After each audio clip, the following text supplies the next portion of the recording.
ladies and gentlemen. My name is Cadet 3rd Class Michaela Conkle. Welcome to the 28th Annual National Character and Leadership Symposium. It is my privilege to welcome to you our guest and speaker, Major DJ Skelton. After enlisting in the U.S. Army, DJ served as a Chinese interrogator. He later attended the United States Military Academy at West Point, where he went on to commission as an infantry officer. In November of 2004, while leading a rifle infantry platoon during close combat in Fallujah, Iraq, he was severely wounded. Leveraging this experience, he went on to write our Hero Handbook, a guide for wounded service members on their journey to recovery. He has served in multiple positions, such as a military advisor to Deputy Secretaries of Defense Paul Wolfowitz and Gordon England, as well as special assistant to the Chairman of Joint Chiefs of Staff. He served as a non-resident military fellow at the Center for New American Security, leading the Silent Wounds Project on post-traumatic growth for the center. Finally, DJ is fluent in Chinese and one of the youngest graduates of Harvard's Senior Executive Fellowship Program, a graduate of Stanford University's GSB Ignite program, and founder of the nonprofit Paradox Sports. After retiring from active duty, he is currently a special assistant to the Assistant Secretary of Defense for Health Affairs. Ladies and gentlemen, it is my privilege to present to you Major Retired DJ Skelton. Thank you so much for that warm introduction. And thank you to the Air Force Academy for once again hosting this incredible symposium, inspiring the next generation of Air Force and citizen leaders. In 2004, I was just over a year out of graduating the United States Military Academy, and I was a second lieutenant assigned as a platoon leader in a rifle infantry unit. We had deployed in the second wave in the battle in Iraq. And a little over 1 month after arriving in Iraq, I was leading a combat patrol during the second battle of Fallujah, and my platoon was ambushed. About a month later, I woke up out of an induced coma at the Walter Reed Army Hospital here in Washington, D.C. You know, one of the key tenets of being a warrior is focusing on the mission. And in the Army, we like to say, I will always place the mission first. But which mission do you place first? And I didn't understand at that time, when I was lying in a hospital, that in fact my mission had changed.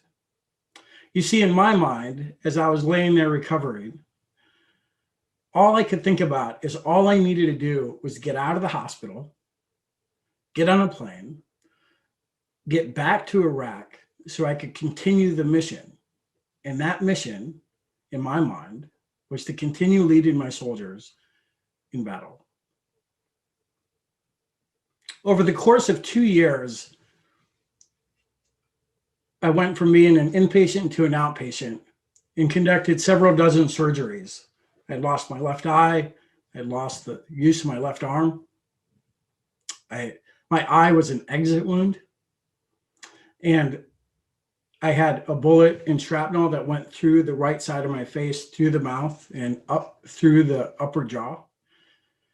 And so while I was in the hospital, I didn't have the ability to see out of my left eye. Both of my arms were being operated on. My right leg was being operated on, and I couldn't communicate. And I spent that time just focusing mentally on figuring out ways that I could get back to my unit so I could continue leading.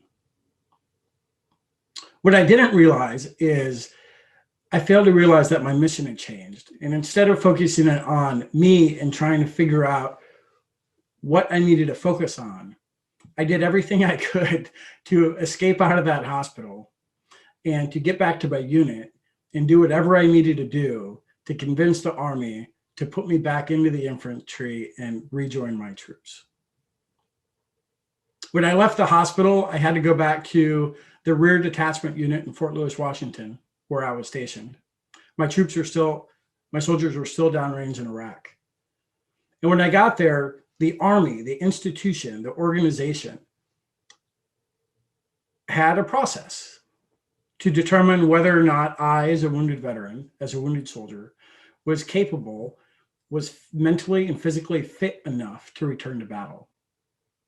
And when I went through that, it was the first time in my life that I was being told that I was not fit for duty. And in fact, how I interpreted what I was being told was that I was of no value and of no purpose to this organization and institution that I loved and I served. And I was still trying to fulfill this mission of returning to my troops so I could continue to lead them. The reality was I could barely walk. I was in a wheelchair for most of that time when I was going through the medical evaluation board process. I couldn't use my left arm or left hand at all. And all I could think about was trying to get back.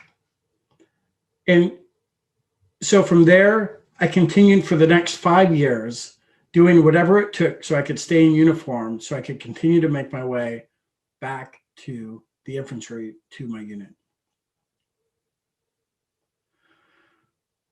During that time, because I was so focused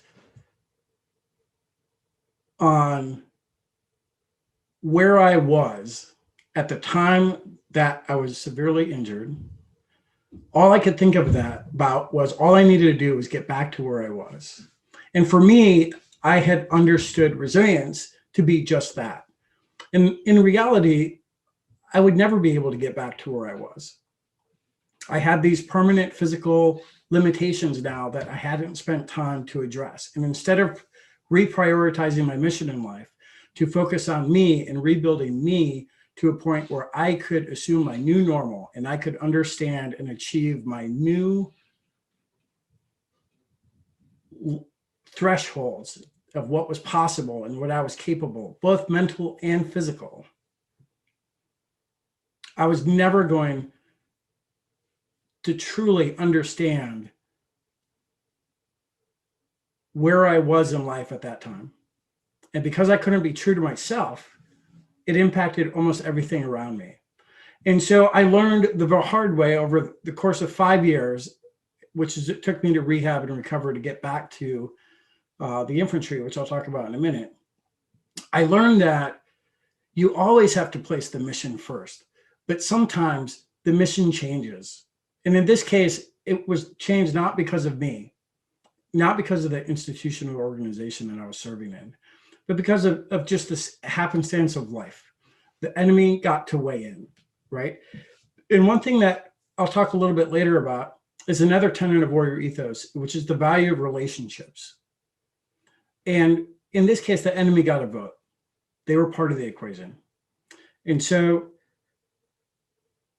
I remember I was given an opportunity to go to the Defense Language Institute in Monterey, California, about 5 years after I was severely wounded.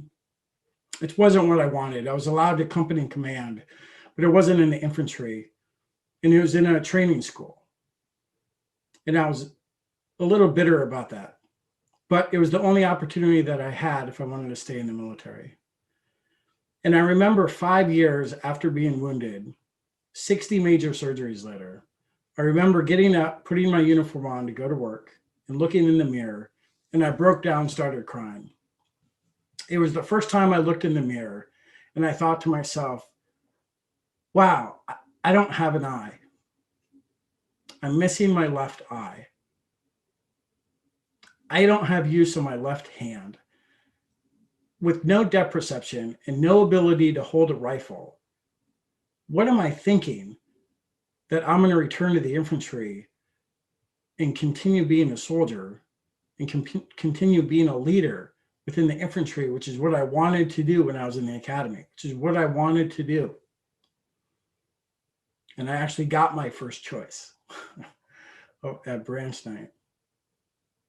And it was my first introduction that I got to understand that the mission isn't necessarily what the Army's mission was, but we have multiple missions in this life. And so in order to be true to yourself so that you can be the best version and you can maximize the capability that you have as an individual leader, that you all are going to become. You have to prioritize where you are in life and which of those missions needs to come first. Otherwise, there was really no chance for me to succeed. What happened when I stood in front of that mirror is I realized that I wasn't able to manage the expectation of the reality of where I was and what I had to offer. And that was the second aspect of what my understanding of the warrior ethos was, which was learning how to manage expectations. Another tenet in the Army's warrior ethos is I will never accept defeat. Well, how do we define defeat? I defined it as having a certain rank or a title or a position. I define defeat as if I define success as having to go back to exactly where I was at this moment that I was wounded, and then pick up as if nothing had happened, as if I had not been wounded, and then continue my career. And the reality was I wasn't the same physically or mentally as I was when I was that young lieutenant straight out of the academy. I actually acquired new limitations that I hadn't quite understood or accepted. But I was pretty persistent. And about 7 years after I was wounded, I had an opportunity to go down to Fort Benning, Georgia, back to the home of the infantry, and to test my body to see if I was capable, after dozens of surgeries, if I could go back out onto the battlefield. And the Army gave me an opportunity to return to an infantry unit that just happened to be deploying to Afghanistan. I couldn't have been more excited. And I jumped on a plane after I went through my schooling again at Advanced Infantry Command School. And I showed up to Germany, got all my equipment, went to Afghanistan. I took command of a rifle infantry company. And I'll never forget, I was on my second mission as the company commander. And we were down in Panjwayi Horn of Afghanistan. This is 2011 now. This is 7 years after I was severely wounded. I still don't have an eye. I have no depth perception. I don't have use of my left arm. And I just figured it out. I figured out how to convince the Army that I could do this. And we were out on a patrol, and halfway through the patrol, we got ambushed. And at that point, I realized I needed to take a knee. And if you can imagine, that scared me quite a bit. Luckily, I was surrounded by really amazing soldiers that took care of me. And at that moment, I realized that I had failed to manage my own expectations of what I was capable of doing.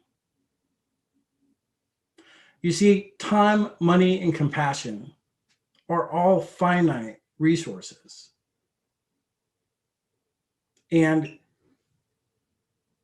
as much as we want to believe that we can do anything we want to do and we can accomplish anything we want to accomplish, the reality is what it is we're capable of accomplishing will define and help us manage the expectations of what's in the realm of possibility. We talk a lot about self-help, and we talk a lot about mental well-being and making sure that just as much as we can evaluate our physical strength, we need to take time now to figure out ways to evaluate what our mental capacity is.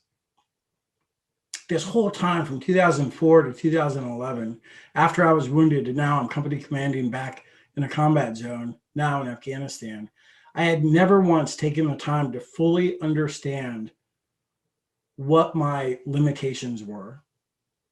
Because in my mind, by even acknowledging that I wasn't strong enough, that I wasn't physically capable or mentally stable enough to manage the rigors of leadership, let alone the rigors of leadership in combat.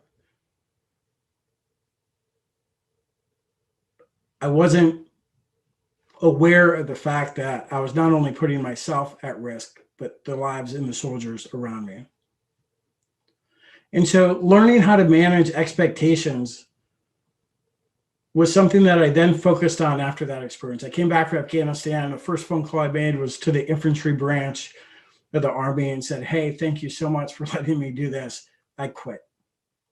This is stupid. This is not smart.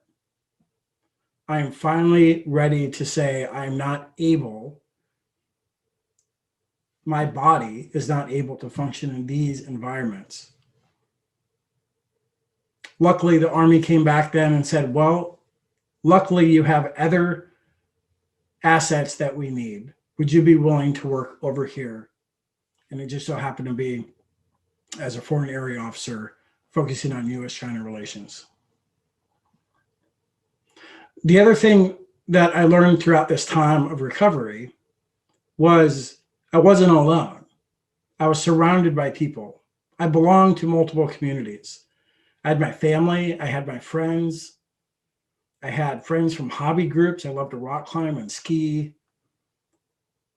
And because I couldn't be honest with myself, I couldn't be honest with those that were around me and tell them what my limitations were. That's a hard thing to accept. I suffered from both PTSD and TBI. And even to this day, I have trouble with memory, with short-term memory. So I forget names. I forget that I'm supposed to call people back. I forget just some basic things. Luckily, there's a lot of tools out there to help me improve and get better. But during that chapter of my life, I hadn't accepted the fact that I needed help. And so the people that are around me that were standing by to help, I wasn't able to tell them that I was ready to accept help because I wasn't aware that I needed help.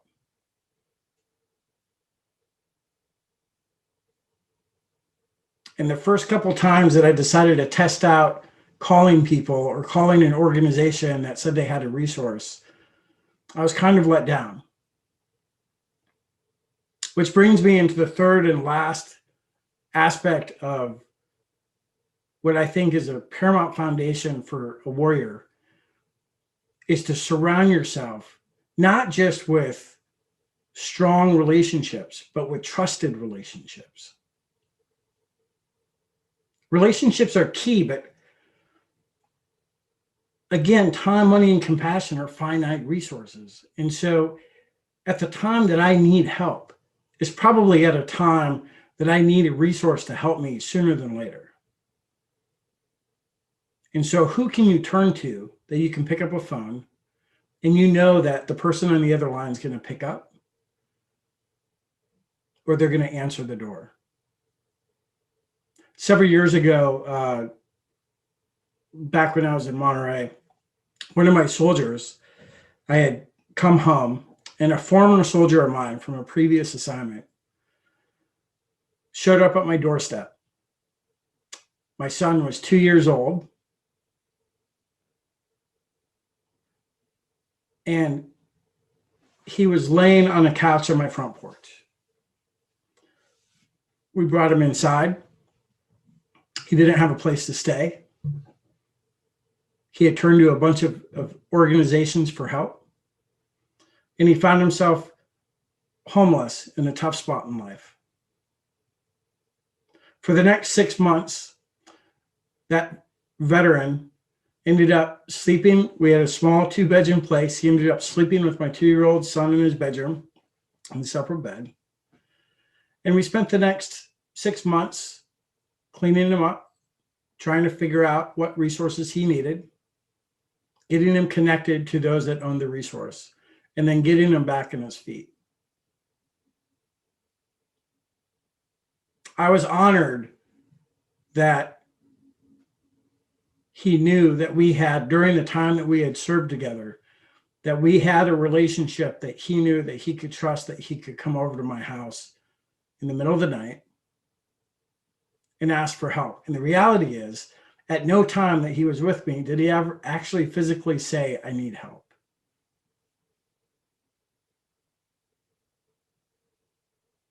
When I look back at my recovery and rehabilitation after I was wounded, I wasn't strong enough to ask for help. I wasn't strong enough to not turn to alcohol. I wasn't strong enough to stop taking pain meds and opioids that were so readily available as a wounded warrior.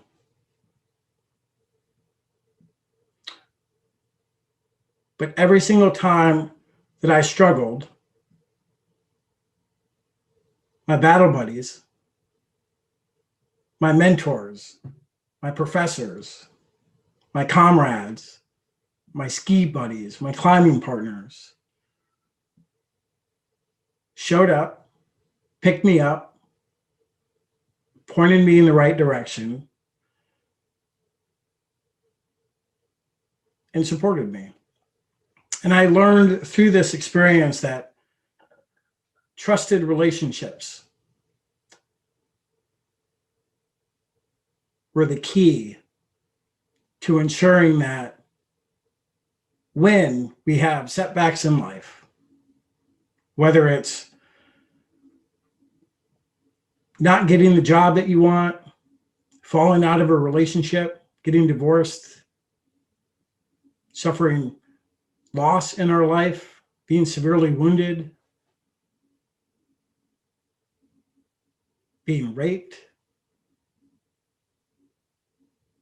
you can't just turn to anybody because they may not have the time or the compassion needed to help us.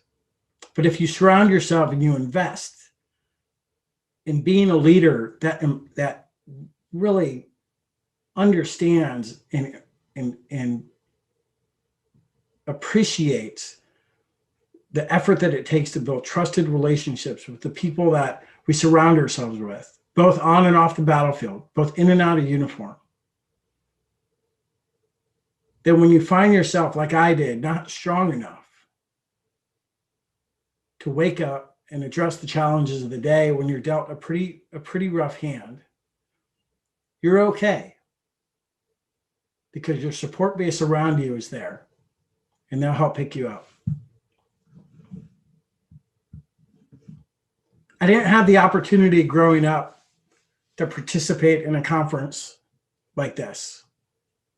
And so, especially at such an important stage in your leadership development, to be introduced to so many resources and examples of positive examples of what right looks like to put in your leadership rucksack. And so I'm a little envious that as you start out on this journey, you get to hear about all these different stories through different lenses from all walks of people, from all walks of life. There is no cookie cutter approach to how to be a good leader. You're going to have to own it. And each one of you has your own strengths and weaknesses in this life. Spend some time to understand what you are capable of, and more importantly, figure out what you're not capable of. Understand your own limitations. Bring people into your life, but identify those that you connect with and identify those that you want to be a part of your trusted network. And words matter. So when you tell somebody, we're never going to leave a fallen comrade, we have to fulfill that promise. I have no doubt that our nation is in great hands with all of you It's the next generation of leaders standing by, ready to take on the hard work of sustaining and protecting our democracy. I'm humbled and honored to have had this opportunity to just be a small part of your journey in this thing we call life, for however long the duration. I've been dealt some pretty hard challenges in my life, both professionally, leading the platoon of infantrymen during the Second Battle of Fallujah, to going to the Pentagon to helping change the course of how we as a Department of Defense manage and provide resources and help improve the lives of our wounded, our military and their families, and how we help them transition back home when they can no longer serve. And although my road was a little bumpy, the education that I got at another premier leadership institute over at West Point and the mentorship that I got from past generations of leaders prepared me, even though I might not have seen it, for some of the hardest roadblocks that one could have in life. And so I have no doubt that as you look forward and you look at what it is that you want to accomplish and what you want to do in this life, I have no doubt that you will have all the resources available to you. And you have a cadre of us standing by to help mentor and point you in the right direction. I especially want to thank the cadets of Kayla Steiner and Brian Augustine from the Air Force Academy here for all your hard work and patience in working with me the past few months. And again, to the Air Force Academy for hosting this much needed leadership and character symposium, inspiring the next generation of Air Force citizen leaders. God bless. Major Skelton, thank you so much for your inspiring words. You definitely have an incredible story. We're now going to move to the live Q&A portion of this event. I ask that the attendees use the Q&A function at the bottom of your screen to submit questions, and then I will present them. So the first question, Sarah, for the day is, when you deployed to Afghanistan, you talked about a change in perspective and how you were unable to fulfill your duties as a combat infantry officer. How do you make a decision when your heart is telling you to do one thing, but your brain says to do something else? Yeah, it's a great question. I think it's a much harder answer. It's hard. I think it's really difficult for us to really want to focus individually about the path that we want to take in life and the things that we want to accomplish. And at the same time, look at the organization in which you serve in, the team. We're part of a team in the military. And so what's good for me may not necessarily be good for the platoon, for the squadron, for the Army or the Air Force in general. And so my initial reaction to that question is, I followed my heart to the point where it jeopardized my ability to belong to the organization. And luckily, in time, right in the nick of time, right before I was asked to medically leave the military, the Army, I was able to just pause enough, because I was so individually, emotionally driven, to step back and start thinking about what's good for the team, what's good for the organization, what's good for the Army, what's good for the military.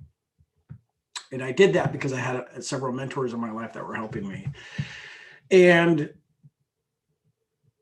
even though I never was guaranteed that I was going to go back to the infantry and serve, I started a journey in which I could pave the way so that others behind me, if they wanted to, that were wounded and had the ability to continue to serve, could make their way back, whether it worked out for me. So I think happiness and contentment individually is a good motivator for all of us, but we have to realize that we belong to something greater than ourselves.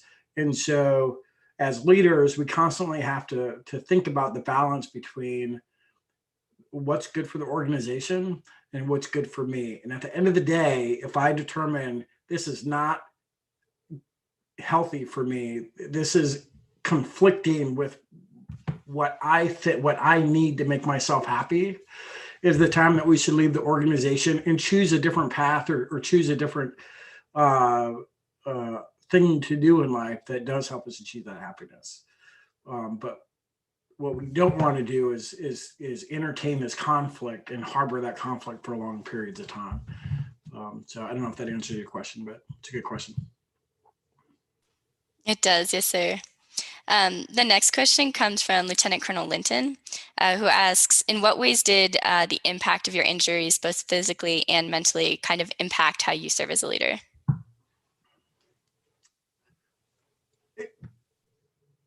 So I've always had a problem with rank in titles and positions. And I think naturally as a leader, we lead our organizations in a way in which we can never show weakness to those that we serve with. And I have weaknesses. My best, my 100% in life is nowhere close being 100% physical or mental. And so I have new thresholds, that are much more diminished than pretty much all of you, as you start your journey in the academies and Lieutenant Colonel. But how my leadership shifted was, we're all equal. We just have different titles and ranks because we belong to an organization, and that hierarchy, right? That the nested policies and the regulations that we have are nothing more than to keep us as efficient as a collective unit as we possibly can be. But at the end of the day, individually, we're just trying to get through this thing called life. And so what I figured out was I could turn to my subordinates and say, hey, I know I'm your company commander, but I physically can't do this. I need help. And you realize that they have strengths that I don't. And I heavily relied on their strengths to carry me through some areas that I wasn't strong enough. And it goes vice versa, right?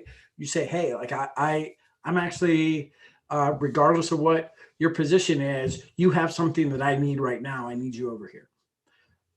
And so combat's a great equalizer, right? Like just out of survival, we don't have the luxury to put people in boxes and say you can only operate in this compound. Like if you have something to offer and you can get us out of this jam, like I don't care what your rank is, come over here, right? And so the hard part was I had to accept the fact that I just, I had I couldn't operate in the expectation of soldiers to their company commander, the expectation of the unit itself, of what they expect out of a company commander. I looked differently. I walked differently. I was slower to think. I responded differently. And so there was a growing pain, I think, growing pain. It was a growing pain. There was a learning curve, I think, with our relationship and how to redefine it. And it just so happened to work out. I happened to company command the same company that I was a platoon leader in when I was wounded, which was not by design. And so I actually company commanded. I had a dozen or so non-commissioned officers that were privates with me that saved my life. And so that was part of the element too, that the variable that was a little unique. But good question. Thanks, sir. Okay, so the next question says that it seems that today there's a lot of soldiers that are injured both mentally and physically. Would you say that the military has just as an effective system for dealing with those mental injuries as we do dealing with physical injuries? One of the newest phenomenons in war is this thing we used to call shell shock. That terminology has been updated to post-traumatic stress. There's now post-traumatic stress disorder, combat stress, post-traumatic stress. And so just in modern warfare, the military is accepting and learning that we don't know as much as we think we know about the mental impacts of the career choice that we chose to serve it and the environments in which we're operating, right? Almost 20 years now in conflict zones. And so when I was wounded in 2004, these discussions are always good in time and space. And so in 2004, there was exponentially less resources available. There was also exponentially less knowledge to date back then of what we understood about mental, cognitive impacts that the wars had on our service members than we do today. And what did we do with that knowledge? We've created a plethora as a Department of Defense, as a Department of Veterans Affairs. We've created and innovated within the space to help identify and bring more resources on board that we can then better align to meet the needs of our active duty families as well as our veterans within this space. But it's a constant. We need to learn more about what our service members are going through so that we can study it more, so that we can validate that there's gaps, so that then we can build resources. But it's a career field. It's an exciting time to be to be in policy formulation in DoD within the military healthcare system or in the field of psychology. And it's a really fascinating time to be starting out as a young leader in our services because you're really going to be at the cutting edge of some really fascinating science of how do you maximize human behavior. And part of that is understanding how do we identify when that is compromised, whether it's from TBI, from a blast to the head, or whether it's post-traumatic stress from dealing with trauma not just from combat, but combat from sexual assault, for inequality, for a host of reasons. So yeah, that's how I think about that. Thank you, sir. Can you discuss briefly a little bit more about how you wouldn't accept no for an answer after getting your injuries and sort of the impact of that? I don't know who said this, but never underestimate a person in chains, right? Like if you have nothing to lose, your decision-making is fundamentally different than when you have something to lose, right? If you're up for promotion, that's not really the time that you're going to rock the boat, right? You're going to probably play the safety card, right? But when you're being told by the Army, hey, you're out.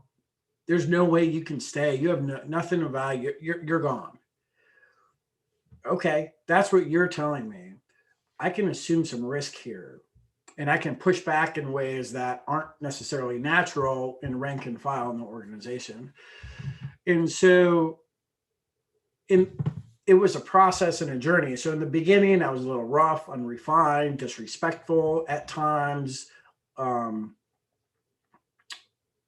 very intellectually grounded in what I was asking for and what I was demanding for what my goals were to be a wounded warrior, to stay in the range, go back to the infantry, go back to combat.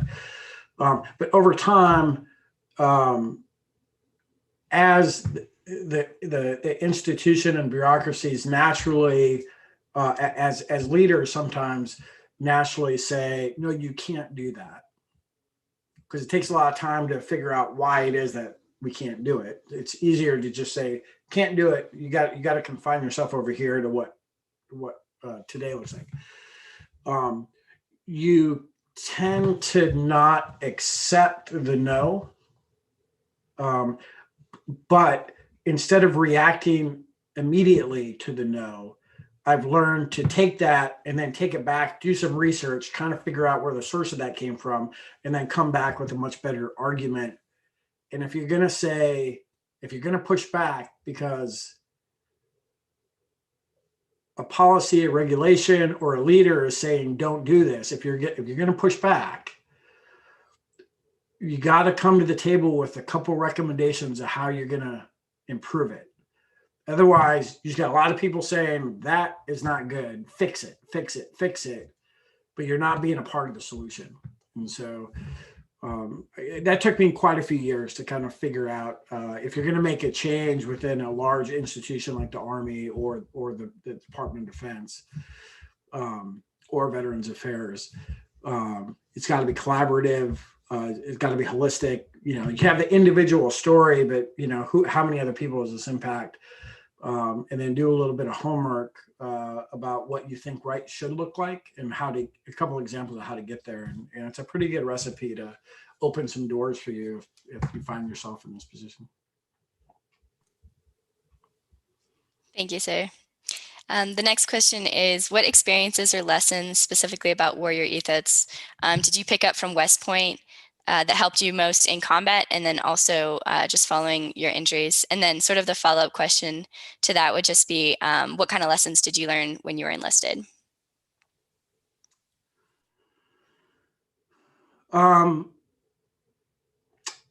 So my time at West Point,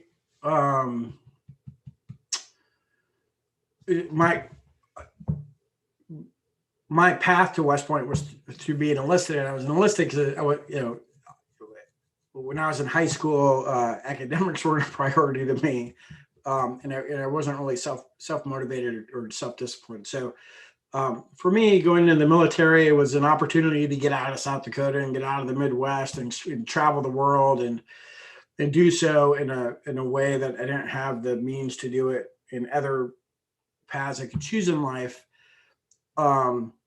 But what being enlisted really did for me was it provided me the structure that I could then figure out how to approach my life and to approach the path that I wanted to go on to, and how I could find that self-discipline to accomplish some, just routine tasks in life, so that later I could tackle some harder tasks. What I learned enlisted was, if you want to be a leader,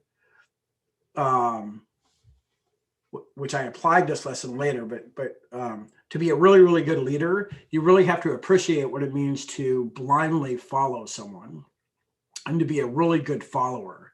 If you don't understand how to be a follower, you're never going to be a good leader, because you're always going to be disconnected from those that you're expecting to accomplish missions that you're telling them to accomplish. And so for me, when I was enlisted, I just wanted a clean slate in life. I had some failures, and I wanted to see if I just did what I was told, not analyzed it, just what's the 50-meter target, and then let me master it, and I'll move to the next one, master that. How far can I go on my own? What am I capable of doing and accomplishing? And I walked out of my time being enlisted as you can accomplish a lot, to include learning a language like Chinese at one of the premier language institutes in the world, the Defense Language School. You learn that you can be a pretty good soldier. And that when you want to give up and you want to not do another push-up, or you want to do that, you can feed off of those that are around you, and you can help each other, and you can push your mind and body in ways that you couldn't really do. It's hard to do because when you're a leader, you're constantly thinking about a whole bunch of things. Your mind's constantly spinning, and you're trying to evaluate a whole bunch of variables, and it's hard sometimes to just pause and be like, okay, what am I being told to do? And let me just concentrate on me being an individual, part of a team. Later, as a leader, when you're trying to figure out the strengths and weaknesses of your members of your team so that you can put it together in a puzzle to maximize what your team has to offer, you can internalize and see through the lens of them, because I traveled that path for a little bit. And we talk about things like emotional intelligence. When individuals of your team are struggling, you have the wherewithal to kind of pause as a leader and put yourself in that shoe of that individual and try to figure out what's blocking them from performing in a way that you need them to perform, and then you can help them out with some of those resources. Thank you, sir. Okay, so the next question asks, you talked about feeling uncomfortable asking for help as a young lieutenant, now injured, and this kind of just being totally changing your world at the time. How did you sort of navigate that feeling of being vulnerable? I'm still navigating that feeling of being vulnerable. It's easier now because I've had many opportunities and experiences of asking for help and having that, not all the time, but having that be a positive experience for me. I think it's easy to compare. We live in a comparative society. You want to look like someone else. You want to emulate someone else. You want to be like someone else, right? Accomplish what other people accomplished, right? And so we're constantly comparing ourselves, and that's a metric of success. And are we on the right track and stuff like that. And so for how could anyone possibly understand what I'm going through? You didn't serve in war. You didn't serve in Fallujah. Like, how could you possibly know what that was like? Or, in several years after I was wounded, kind of at my low point in life, right before I looked in the mirror and realized that I had, I needed to address the changes that had occurred in my life. I needed to come to terms with that. Right before then, I was just in a really low point, and I just wanted the pain to end. I didn't want to have every single day be a struggle, and had an attempted suicide. I was a company commander at the time, and was able to mask and hide that. Not amongst those that were in my life at the time, but from the unit and the institution. And it's easy to say, "Oh, you don't know what it's like," when you talk about suicide prevention, but that's not true. I mean, we could focus on the details all day long, but the reality is each of our lives are fundamentally different.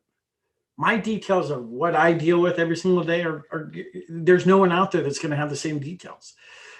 But the reality is everybody suffers to some degree at some point in their journey in life. And everybody has hurdles in their life. And they're at different magnitudes, and they're at different aspects of their life: employment, relationships, physical, mental. But we've all figured out unique ways to overcome those obstacles. And if we concentrate on the thematics of it, if we concentrate on generally what was it that allowed you to overcome this, then I get to take those lessons and then spend time trying to figure out the idiosyncrasies of what made you successful and which portions of those I can take from to apply for the obstacles that I have in my life that have a different set of unique variables, right? And so it's ongoing, but I now talk about it. It took me a long time to talk about the fact that I had struggled. I still have struggles, but I'm lucky to have a community that I surrounded myself with that are really good listeners. They don't necessarily have to provide advice or respond, but they allow me to help talk through some of the challenges I'm having. And most times they have good recommendations of what resources and what solutions are out there. And knowledge is key and power in overcoming trauma. And so the more examples you have of what right looks like for other people, the more you can piece together what right may look like for you. Thank you, sir. I believe we have time for one more question. So that is, what advice would you give yourself 20 years ago? Man, what advice would I give myself 20 years ago?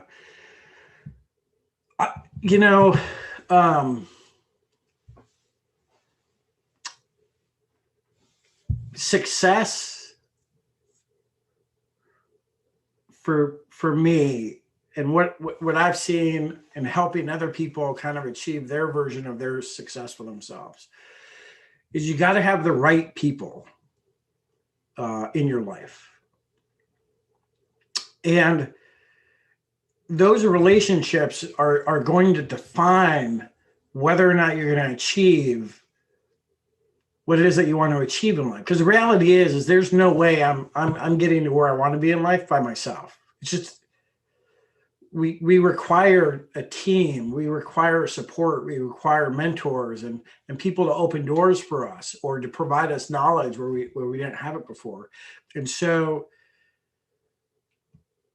20 years ago, I would be volunteering to participate in these conferences and not just sit there with your screen off listening, but after the conference, I would be on email or Snapchat or whatever you guys are using to communicate.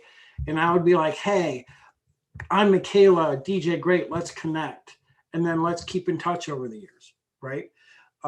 Because when you're at the point in life that you want to have a door open and you don't really know how to open the door, I guarantee there'll be someone in your network that's opened it in the past or knows somebody that knows how to open it. But the reality is just the fact that I know you doesn't mean that I'm going to open the door. But if I really trust you, we share the same values because we've spent the time to get to know each other. Our families know each other. I'm more willing to go out of my way to make efforts to help you on your path than someone that I really don't know, but we're just connected just by name only. And this is where you really need to think about what direction do I want to go, and then find the people that have traveled there before you and try to make some relationships. Super easy to be connected and to reach out to people these days. And then figure out ways to how to sustain that relationship. If the only time I hear about you is when you need something, I'm probably less likely to pick up the phone the next time you call me. But, and with that, I will say that we all have our own barriers in life. And so part of that too is understanding the people that we have in their life and what some of their limitations and restrictions are, and then trying to help accommodate and work it in with where they're at, right? So if your best friend just gave birth to a kid, it's probably not that's probably not the moment in life that you'd be asking a whole lot from them. And that's empathy, that's emotional intelligence, that's all these buzzwords that you hear about. And to be able to clear space in your mind, to be able to figure this out, you hear these words, meditation and all this other stuff, right? And so what we're seeing is leaders is the sooner you can in life, start figuring out what relationships and networks that you want to work for you to help you achieve what you want to do.